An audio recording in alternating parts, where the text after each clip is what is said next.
We've left Cobbold Gorge, we've driven up to Georgetown, turned left back onto the Savannah Way, and the first thing we see is the Cumberland chimney. No idea about the story, but we're going to have a look. Gold mine. It was a gold mine, was it? Gold mine area. Ah. There is a beautiful pelican on his own flying around at the moment. So I just thought I'd come down to the water source and have a look and see what's around. It's pretty busy. This place is absolutely full of life. So many different birds, and as I talk, here come the cattle.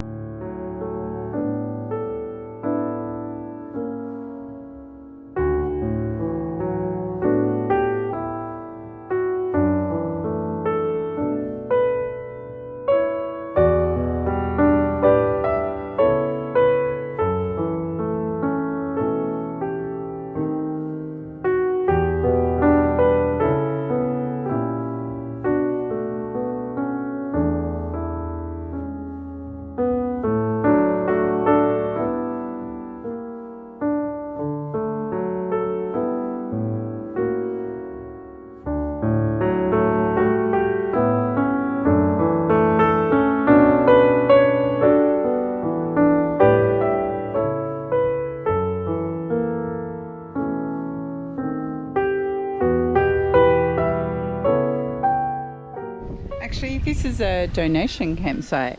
So there's the donation box, there's the toilets, and there's the camping. There's one van down there, and you can only camp within the fenced area, but there's all fire pits and everything, and then that's the day area. Pretty cool little place. I could probably sit next to that dam all day and watch all the comings and goings, and right in the distance, very, very far away, there were actually some emus. So it would be cool to watch the sun go down over there.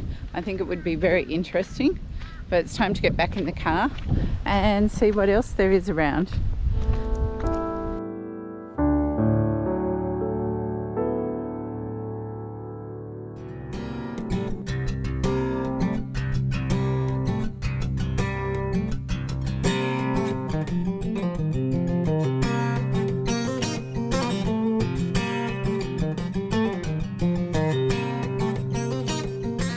Well, we thought this was a boring road or a boring part of the road until what just happened. Some big chicken just walked across the road. It wasn't an emu, it was some sort of Thing. I don't know. It was quite tall, at least a metre and a bit tall. It's like some sort of Enlarged duck. well, I don't know. I have to look up at the bird book, but yeah, just kind of walked across the road. Just sat there and looked at us. Holy dooly, that just woke us both up. Yeah, because woke me up too. I was just sound asleep. because this road is quite monotonous. Boring. I don't think we want unsealed back, but just there's been nowhere to stop for quite a long time. We're itching for lunch, but we don't want to eat in the dirt, so we're trying to make our way to Croydon.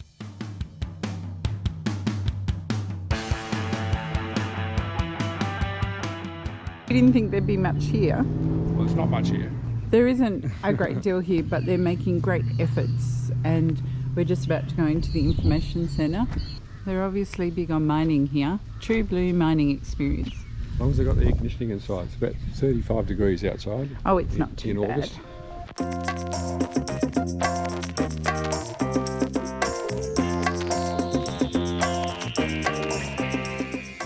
If you ever want to go to the toilet in a bank, you can. It's the old Bank of New South Wales.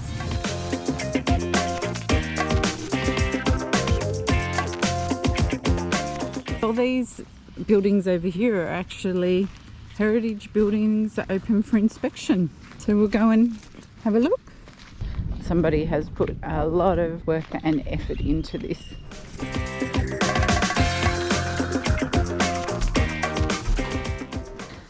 Oh, they're pretty big rooms. Look at the old rose in the roof.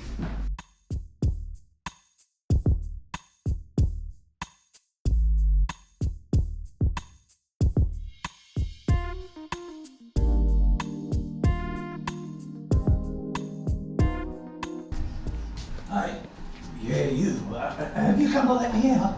Or have you bought me lunch? Could do with a decent meal, I could. Anyway, the name's Dundee. Ended up here in Croydon. Went looking for adventure, and before I knows it, they had me done on a charge of theft. Yeah, they put me in a cell in 1887. G'day, ladies and gentlemen. Welcome to the Croydon Courthouse. The court is in session. Order! Order! And this is the town hall. Oh. Wow, look at the floor.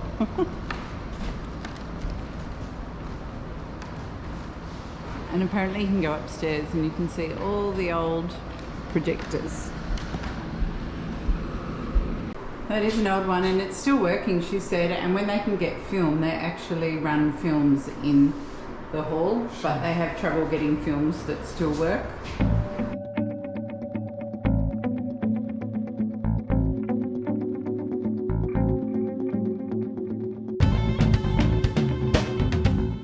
Well, here we are in Normanton in the tourist holiday park, and you might think, why are you here? Well, it's a bit of a story actually. We were driving along and when we were ready to stop, there was a farm stay camp thing and we turned in. It was cash only and we didn't have enough cash to stay there. So we thought we'll drive into Normanton and we'll get the cash out of the ATM and we'll go back there, or if we see somewhere better. Well, we didn't see anywhere better, but we also couldn't get any cash yesterday. The whole town, the Telstra network went down, so the ATM wasn't working. The lady couldn't take money at the caravan park. It was all on a trust system. I think it was $30 to our name. $30.50 we could scrape up. Yeah, throughout the car. There is not a cent left in our car today. We have to go to an ATM. And Telstra was just down and they're going to be up and down in this area for a little while. So it was a bit weird because from our caravan book, because we only had paper to go off, the closest free camp was already 40 kilometres away and it was hot yesterday, really, really burning heat, over 30 degrees. Last thing you wanted to do was keep travelling 30 k's to go to a free camp that could have been just a rest area. So we stayed here. She let us owe her $5.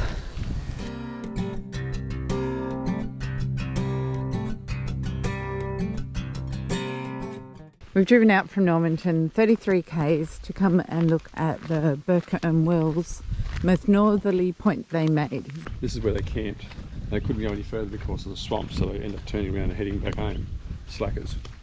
I don't mind a bit of Australian history. They walked from Melbourne all the way up to here.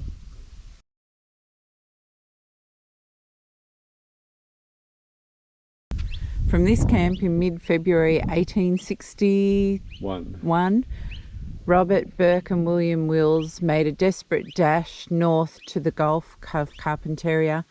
Nearly 6 months earlier, they had left Melbourne in a blaze of publicity. Supplies were now running low.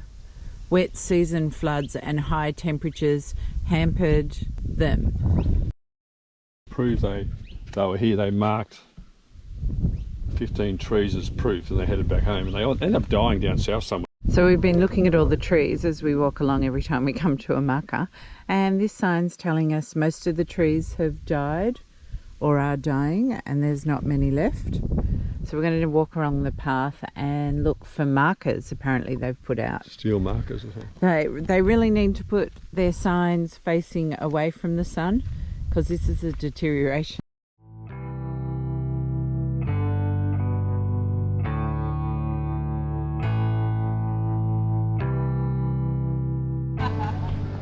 Here we are, just driving along Normanton, and look. Why is there a crocodile in the main street of Normanton? Because it is the largest verified saltwater crocodile capture in the world. And a lady shot it just down on the riverbank not far away in 1957. This is an actual artist replica taken from the dimensions listed in the World Guinness Book Record books. So absolutely huge. They're asking people not to climb on it and damage it, and that's fine. And then some idiot goes and writes their name in the mouth. Like, honestly, you gotta wonder. We've just been checking out the big croc in town, so we thought we'd come down and check out the river and the area that it was actually caught. And look at this. Pretty good. There are lots of warning signs. So many more than we have been seeing. At least if you did fish from up here, John, you'd feel safe from the crocs. I feel safe from fish too.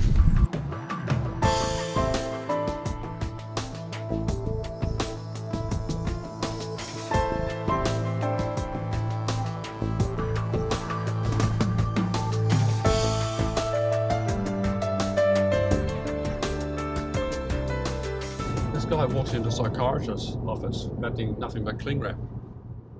Right. Psychiatrist says, I can clearly see your nuts.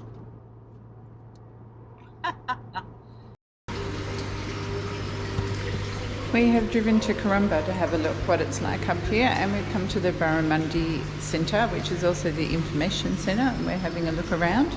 Sadly for us, we have missed the tours. They happen at 9:30 and 11:30 during the day, and it's now 12 o'clock. There is definitely a lot of information here.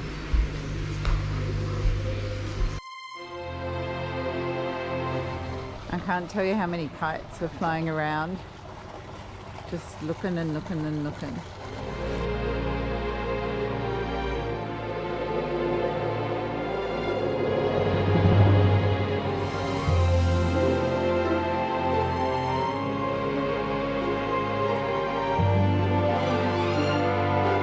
Oops, we've just driven out to the point at Karumba, and like usual, of course, it's low tide. We always seem to get low tide. Look how beautiful this is. Wow. And that there is actually the Sunset Tavern. So imagine being here as the sun goes down. Pretty special.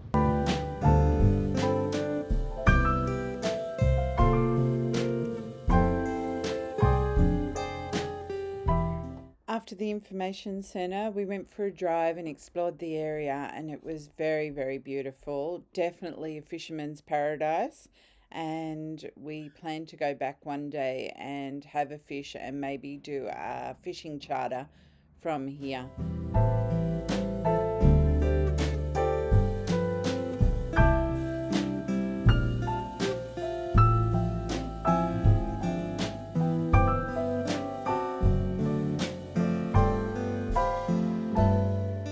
Honestly, I'm not sure they have to worry about people swimming near the boat ramp when this sign is right next to it.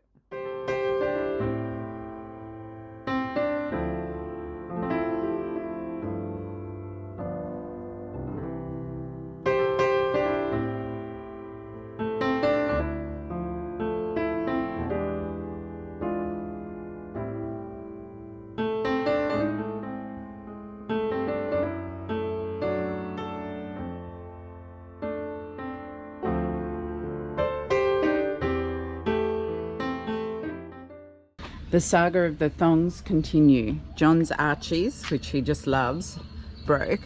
He's already tried gluing them once. Gluing them once. And it didn't work, but he's determined to give it another go because his back actually gets sore when he... It's not that I can't afford new thongs. I just can't find anywhere that sells thongs. Yeah. We're in the middle of nowhere and we can't find it. So I might have to wait till we get to bloody... Alice Springs to get thongs, I don't know.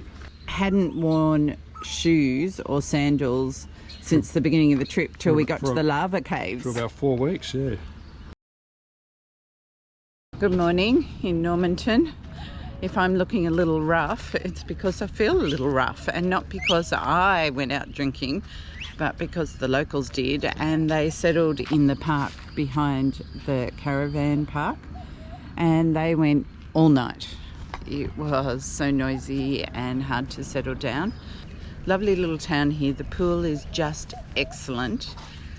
The amenities are a little bit old, but they've always been clean. But the washing machines are mostly broken. I think there's only one left standing.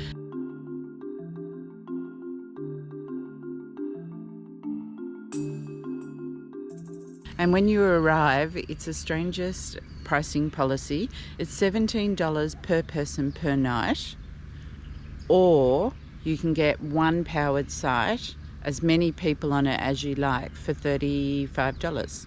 The idea was we would stay another night, and tonight when it was cooler we would go out to the wetlands and see the birds. But we don't want to stay where it's going to be Friday night and this park across on the other side of the van will probably be fuller and more noisy. So with cash in the car, we're going to move on and head further along. I will see you on the other side.